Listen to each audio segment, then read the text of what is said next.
Après un match nul aussi prometteur que frustrant à Laval le week-end dernier, les Verts n'ont pas raté leur retrouvaille avec le Chaudron. Salut, c'est Franck et je vous propose depuis Geoffroy Guichard le débrief express de ce bon match de foot entre l'AS Saint-Etienne et Rodez pour le compte de la deuxième journée de Ligue 2 avec cette victoire, vous le savez sans doute déjà, 4-0 obtenue devant plus de 30 000 spectateurs. Cette victoire, elle est logique et indiscutable sur l'ensemble du match, mais elle n'a pas été aussi facile que ça à aller chercher, on y reviendra un petit peu plus tard. D'abord, je commence par la compo avec la défense attendue devant Gauthier Larsonneur, avec la première côté droit de Joao Ferreira, Chico Lamba et Michael Nadé dans l'axe et Anan côté gauche. Juste devant eux, on retrouvait Mahmoud Jabber qui était de retour avec à ses côtés Florian Tardieu et Emel Mouefek. Devant, on pouvait s'attendre à voir Dufus débuter en neuf, mais sur les ailes, Eric Corneland avait choisi Boakier et Zuriko Davitashvili. Le banc stéphanois avait donc fière allure avec Irvin Cardona, Benold et Lucas Tassin. Des Verts qui ont démarré pied au plancher à l'image de Joshua Defeus en 45 minutes puisqu'il a laissé sa place à Erwin Cardona à la mi-temps. L'Anglais a eu 5 occasions et il a ouvert son compteur sur la quatrième d'entre elles, bien servi par un ballon aérien de Ferreira dans le dos de la défense et qui a devancé la sortie un peu hasardeuse de Bratt. Le même Bratt qui en début de partie avait gagné son premier duel avec l'attaquant stéphanois avant de repousser ensuite sa frappe puissante au premier poteau. Les deux autres tentatives du numéro 17 stéphanois n'ayant pas trouvé le cadre. Le même Defeus s'est aussi montré collectif avec un service parfait pour Augustine Boakier à la 34e. Ça aurait pu faire 2-0, mais le Ghanéen a bien devancé le gardien. Malheureusement, son piqué du pied droit est passé juste au-dessus. En deuxième période, les Verts ont été nettement plus efficaces et ça n'a pas tardé. Dès la 47e minute, David Tachvili et Boakier jouent un corner à deux. Le Géorgien entre dans la surface et trouve le poteau opposé. Le ballon continue à naviguer d'un côté à l'autre avec des centres et sur l'un d'eux, un défenseur repousse de la tête juste devant sa ligne. Aussi mètre légèrement excentré sur la droite, Mahmoud Jabber contrôle poitrine et reprend victorieusement du gauche avec le poteau qui est cette fois rentrant. 10 minutes plus tard, alors que Rodez frappe à la porte, Gauthier Larsonneur va chercher un ballon aérien au second poteau et là il va enclencher un contre supersonique. Il relance à la main plein axe pour Augustine Boakier qui avance un peu. On se dit que peut-être il va tarder faire la touche de trop et non, en fait il lance parfaitement Irvin Cardona qui part du rond central et donc à la limite du hors-jeu et il va inscrire le troisième but assez tranquillement en gagnant son duel avec le gardien adverse. Forcément, à 3-0, le rythme et l'intensité vont un peu retomber. Mais les Verts vont quand même enfoncer le clou un peu plus de belle manière sur un jeu à 3. Jabber trouve Boakier plein axe, qui est en une touche. Lance Zuriko Davitashvili dans la surface, qui arrive lancier et gagne facilement, là encore, son duel avec le gardien de Rodez. Rodez, même à 4-0, va continuer à tenter sa chance et il faudra un petit sauvetage de Chico Lamba devant sa ligne pour que Saint-Étienne puisse décrocher son premier clean sheet de la saison. Je le disais au début, 4-0, on pourrait penser comme ça que c'était facile.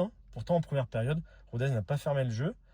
Il faudra revoir si les prochaines équipes qui viendront à Geoffroy Guichard feront de même.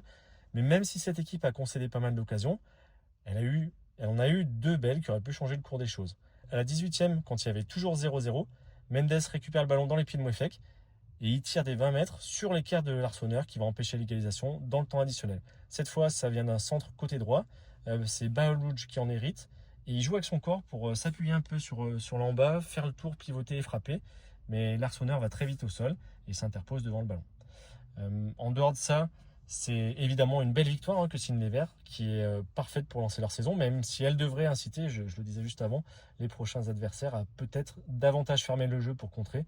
On a vu plusieurs fois Nadé et Lamba défendre à 2 contre 2, et ça pourrait coûter cher en d'autres circonstances, c'est-à-dire si les adversaires jouent mieux le contre, ou si par exemple un soir le secteur offensif est un petit peu moins en réussite.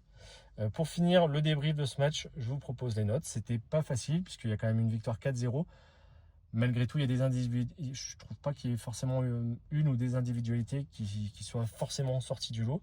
Voilà, n'hésitez pas à venir dans les commentaires me dire si vous êtes d'accord, pas d'accord avec moi. C'est évidemment le jeu et le jeu des notes, il est par nature subjectif. Pour Gauthier Larsonneur, j'ai décidé de mettre un 7. Le capitaine des Verts a été rassurant sur le peu qu'il a eu à faire, même s'il a été suppléé encore une fois par son équerre. Et il a contribué au troisième but avec cette relance ultra rapide pour Augustine Boakier. Joao Ferreira, je lui ai donné un 6. Je pense qu'il n'est pas tout à fait prêt au niveau physique et en termes de rythme, mais techniquement, on sent que c'est très intéressant, c'est juste et je pense que ça sera solide tout au long de la saison. Chico Lamba, je lui ai mis un 7. Je l'ai vraiment trouvé au-dessus, très serein, bien placé, costaud dans les duels, rapide. Il n'a jamais été dépassé, si ce n'est sur l'occasion de Rodez juste avant la mi-temps. Mais voilà, grosse prestation du défenseur central. C'était presque la même chose pour Michael Nadé, mais je lui ai mis un point de moins, 6 sur 10, parce qu'il a été parfois un peu plus à la limite, voilà, notamment en début de match, je me souviens qu'il rattrape un coup. Pour moi, il y a faute, mais voilà, je l'ai trouvé un peu plus limite sur certains duels que Chico Lamba. Celui qui m'a fait la moins bonne impression dans cette défense, c'est Anan, à qui j'ai mis un 5. Pas mal d'imprécisions techniques, même s'il a fait preuve de pas mal d'activité en première période. Mais voilà, ça demande un petit peu plus pour s'installer dans cette équipe. Dans son rôle de sentinelle, Mahmoud Jaber a été plutôt intéressant en début de partie. Malgré tout, je trouve que son but rehausse un peu sa note, ce qui fait que je lui ai mis en 6 sur 10. Il a été assez présent, il donne une balle de but à Defus, mais malgré tout, il a raté pas mal de passes en première période. Il a glissé aussi régulièrement, donc ça demande à être confirmé. Aujourd'hui, on va rester sur un 6. Ce sera la même note pour Emel Mouefek. Il a fait une énorme entame avec cette capacité toujours à perforer qui était précieuse pour user Rodez et l'acculer sur sa cage. Mais il a été beaucoup moins en vue ensuite et il est sorti en cours de seconde période.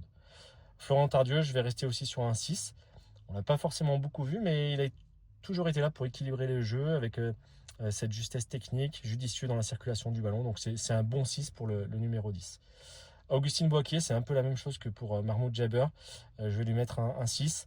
Il finit ce match avec 2 passes décisives. Mais il n'a pas toujours été adroit techniquement dans ses choix, notamment en première période où il rate une dernière passe qui aurait pu être plus intéressante, et il doit marquer aussi sur le service de Defus, donc ce sera un 6. Et malgré tout, ça lui fait quand même un but et 3 passes décisives en 2 matchs, j'oublie pas. Zuriko Davitashvili, c'est du pur Zuriko, avec ses percées individuelles pas toujours bien finalisées, mais un joli but. Même chose, je vais lui mettre la note de 6. Et on va finir par Joshua Defus. Il a raté certes 4 occasions, il en a marqué une, il aurait pu faire aussi une passe décisive. Je trouve que c'est extrêmement encourageant, même s'il avait un peu joué déjà avec ses coéquipiers en match de préparation, mais c'est une première que j'ai trouvée très encourageante. J'ai vraiment envie de revoir pour savoir s'il va confirmer tout ça. Mais il a vraiment fait preuve d'une belle débauche d'énergie. Et avec un peu plus d'adresse, encore une fois, il aurait pu inscrire 1 voire 2 buts supplémentaires.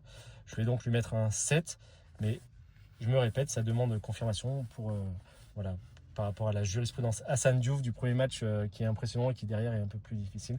On va attendre de voir la suite. Et Erwin Cardona qui est rentré pendant toute la deuxième période, je lui ai mis également la note de 6. Un joli but. Malgré tout, il n'a pas forcément été hyper dangereux non plus. Mais ça s'explique aussi par le score du match qui a été finalement assez vite plié. Voilà, c'est tout pour ce Rodez Saint-Etienne. N'hésitez pas à venir dans les commentaires me dire si vous êtes d'accord ou pas avec cette analyse. Et on se retrouve très vite pour la suite. Ciao.